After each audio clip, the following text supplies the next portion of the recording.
how to develop communication skills, because communication skills the very important in your life, and we can also the enhance communication skill of the various type, but also you create of the communication skill and some improve and growth your the personality or the life. आप चाहते हैं कि आपका जो communication skills है अलग अलग तरीकों से आप बेहतर से बेहतर मतलब लाइफ स्टाइल को चेंज कर सकते हैं। इसलिए जो कम्युनिकेशन स्किल्स होती है आपको इतनी सारे इम्प्रूव लाइफ में होती है कि आप सोच भी नहीं सकते हैं। आपको जो थिंकिंग पावर है और ज़्यादा इंक्रीज और इन्हेंस हो जाती है। उसके लिए आपको कम्युनिकेशन स्किल्स बहुत ही एडवांस लेवल पर अलग अलग तरीक़ों से आप चेंज कर सकते हैं। जैसे कि कम्युनिकेशन स्किल्स स्टार्टिंग होती है, बिगिनिंग होती है, वो होती है हैंड राइटिंग से। आप जो कम्युनिकेशन स्किल्स को डेवलप करना चाहते हैं तो सबसे पहले आपको राइटिंग से शुरू करना होगा। कुछ अपने माइंड लेवल थॉट को लिखकर सोचना पड़ता है जिससे आप और ज़्यादा इंक्रीज कर सकते हैं। उसके बाद अगला आता है लिसनिंग पावर। लिसनिंग पावर तभी आपको आएगा जब आप कुछ लिख सकते हैं, उसको कुछ अप्लाई कर सकते हैं, जिससे आपका और ज़्यादा एडवांस लेवल पर कम्युनिकेशन स्किल्स बढ़ जाएगा।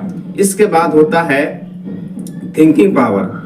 जब आप कुछ सोचते हैं और उसको राइटिंग में चेंज करते हैं तो आपके लिए और ज़्यादा बेनिफिट्स होता है, जिससे आपका कम्युनिकेशन स्किल्स होता है और ज़्यादा एडवांस लेवल पर बिल्ड हो जाता है, जिससे आप बहुत कुछ चेंज कर सकते हैं। उसके बाद होता है वर्बल कम्युनिकेशन, जो कि आप सोचते हैं, क्या सोच रहे हैं, क्या कर रहे हैं, उसके लिए आपको एक महत्वपूर्ण जो चेंज होता है वो भी चेंज कर सकते हैं।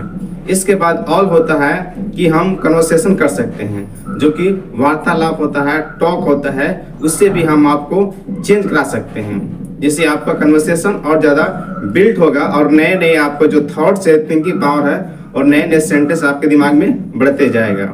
उसके बाद होता है डिबेट। डिबेट से आप बहुत कुछ चेंज कर सकते हैं, जिससे कि आप डिबेट्स करते हैं तो दो टॉपिक में आपको नए नए जो टॉपिक होते हैं उसके बारे में इंक्रीज और उसको डिस्क्रीज के बारे में डिस्कस करते हैं, जिससे आपका जो लेटेस्ट है और भी मेमोरी पावर है और ज़्यादा ग्रोथ होती है, जिससे आप भी बहुत कुछ से चेंज कर सकते हैं।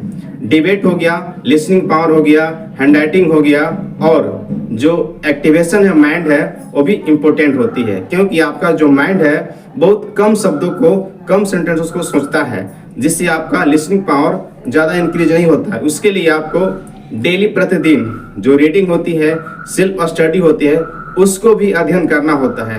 सेल्फ स्टडी करने से जो स्पीकिंग अलाउड है, यानी मॉर्निंग में start time you can also speak of the morning sentence सीधा यूज करना बहुत ही इम्पोर्टेंट होता है, जिससे आप बहुत कुछ चेंज कर सकते हैं। इसलिए मॉर्निंग स्टार्टिंग में होता है आप बुक्स को रीड अलाउड कीजिए। रीड अलाउड करने से आपका जो है कॉन्फिडेंस है, नए जो प्रोनाउंसिएशन वर्ड है वो भी ज़्यादा इम्प्रूव होती है, जिससे आप बहुत कुछ चेंज कर सकते हैं। इतने सारे जो स्किल्स है जिससे आप बहुत कुछ चेंज कर सकते हैं। इसलिए स्टार्टिंग में आप बिगिनर हैं और आप चाहते हैं कि नए नए शब्द मेरे दिमाग में एक्टिव हो जाए, तो उसके लिए आपको क्या जरूरी है? डेडिकेशन। डेडिकेशन से आप बहुत कुछ कर सकते हैं। और होता है self confidence and self discipline, बहुत ही इंपॉर्टेंट और मायने रखती है लाइफ में, क्योंकि आपके अंदर जब सेल्फ डिसिप्लिन नहीं होती है तो आप डेडिकेशन नहीं है, आप पंक्चुएट नहीं हैं। उसके लिए आपको अपने आप को उस आधार में इम्प्रूव करना होता है कि आप जो कॉन्फिडेंस लेवल है और ज़्यादा इंक्रीज हो। इंक्रीज करने के लिए आपको सबसे पहले आपको अपने अंदर सेल्फ डेडिकेशन, सेल्फ अवेयरनेस और सेल्फ जो डिसिप्लिन होती है उसको इम्प्रूव करना होता है। इतने सारे इम्प्रूव करने से आपका जो बोल्ड कॉन्फिडेंस है और ज़्यादा इंक्रीज होने लगेगा। जैसे कि आप सोच लीजिए कि आपको 1 मिनट तक किसी टॉपिक बोलना है तो आप नहीं बोल सकते हैं, क्योंकि आपका जो प्रैक्टिस लेवल है वो बहुत कम है। आपके माइंड में उतने सारे शब्द और सेंटेंस नहीं बन पाते हैं। इसलिए जब भी आप बुक्स को रीड करते हैं, जिससे आपका इंक्रीज और ज़्यादा बढ़ जाता है, आपके जो दिमाग में नए नए थिंकिंग आइडिया और ज़्यादा इंक्रीज होने लगता है, जिससे आप बहुत कुछ सोच कर उससे एडवांस लेवल पर उसको स्पीकिंग अलाउड कर सकते हैं और नए नए शब्द आपके दिमाग में आते जाएंगे। इसलिए प्रैक्टिस करना कम्युनिकेशन के लिए बहुत ही इम्पोर्टेंट और मायने रखती है।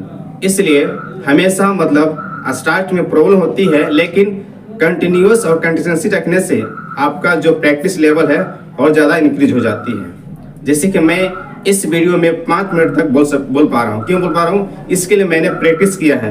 मैं किसी टॉपिक पर बारे में उसके एडवांस लेवल तक बोल सकता हूँ, उसको समझ सकता हूँ और कुछ कर भी सकता हूँ। तो thanks for watching this video.